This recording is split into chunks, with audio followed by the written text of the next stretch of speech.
was a bunch of things going down the last couple of days as free agency got in full swing. And I'm not talking about baseball swing. I'm talking about the money swings. There's been a whole bunch of money being spent out there, bro.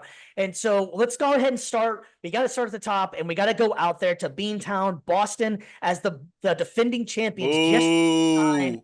Just re-signed all-star Jason Tatum to a massive, and I mean massive, super max deal, 5 years, $314 million, making it the largest contract in NBA history.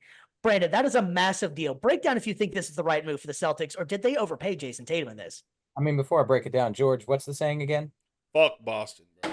All right. That being said, no, I mean, like I said, it's the largest for now. It's the largest contract that's been given out. And I mean, do we want to say that Tatum deserved that or not?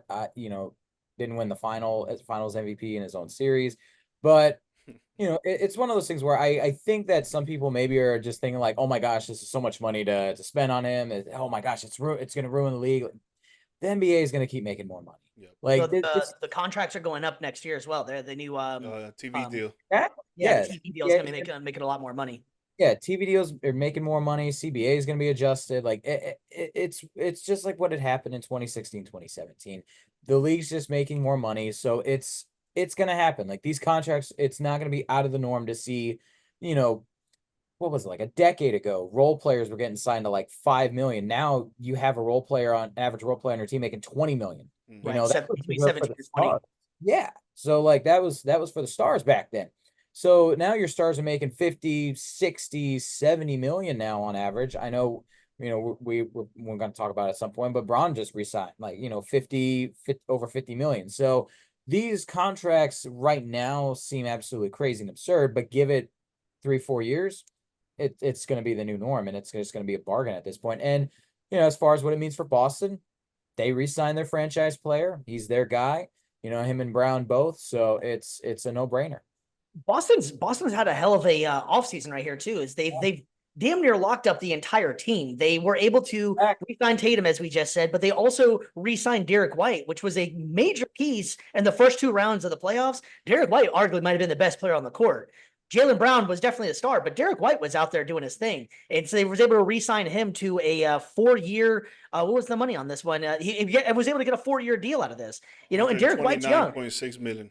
Exactly. Tatum is young. Tatum's only 26. And what the crazy thing you ever think of these contracts is that, man, this is so much money, 315, I believe it was, for 4 years. That's going to put him at 30. So the dude hasn't even hit his prime, and he's going to get another contract on top of that. It's just the amount of money that's being thrown around out there is just absolutely insane.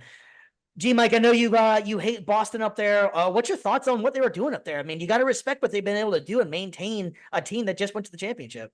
Yeah, and then that's the key word right there, respect, because at the end of the day, like we always said, fuck Boston. But dude, I'm always about everybody getting their money, and JT, he does deserve it. He's a great player. I won't compare him to Kobe because I would never do that. But he's getting on the stride of trying to become like Kobe, and he's getting there every year, an inch closer, a foot closer. So mad respect to him. His game is out the roof. He's definitely top 10 in the league right now. There's a reason why he goes to the USA teams every single Olympics since he's got in. Yep. There's a reason why Boston is always in the playoffs since he's been there.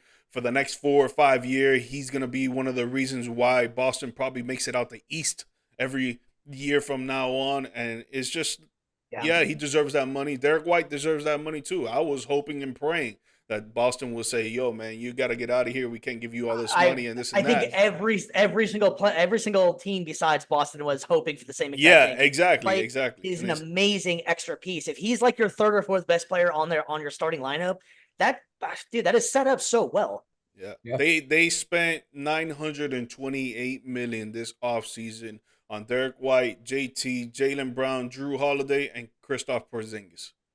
So they locked their team in for the next 4 or 5 years, man. You know what's wild is that when you throw that number out, it sounds like so much, but that is money well spent because all of these guys are in their mid-20s. I want to say KP might be the oldest at 29? So Yeah. they've given them good contracts, and that they were able to get out of the contracts in the end whenever they start to maybe go down a little bit. Or in Tatum's case, Jaylen Brown's young too. Jaylen Brown's, I think, even younger than Tatum, if I'm not mistaken. 2 years But they're younger. able to continue this going. So Boston that's been really smart. Shout out to Brad Stevens up there, moving from the court up to the GM's office.